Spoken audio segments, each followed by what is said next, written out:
The blind Chinese dissident who found himself in the middle of a diplomatic dispute between two superpowers has left his homeland and arrived in New York.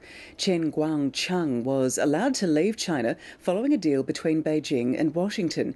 Last month he managed to evade dozens of guards and escape home detention before fleeing to the United States Embassy in Beijing. China correspondent Stephen McDonald reports. When Chen Guangcheng got off the plane in New York, it was the culmination of a dramatic series of events. Then the blind activist arrived at his new university to a hero's welcome.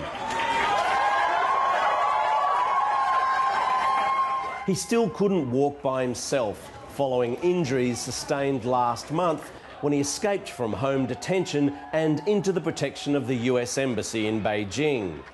At his side was China law expert Professor Jerome Cohen, who helped broker the deal to get this dissident to his university to study.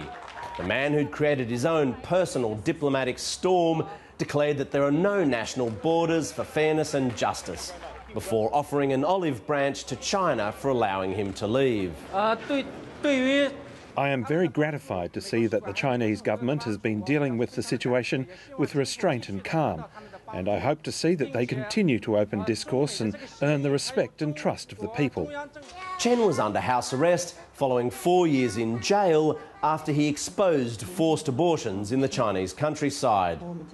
In one way, his treatment has been a huge international embarrassment for China as a glaring example of human rights abuse.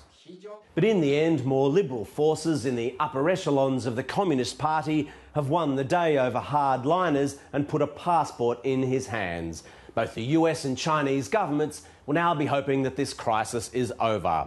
For Chen Guangcheng, though, he's still worried about reprisals against his extended family back in his hometown in Shandong. He may never return to China again.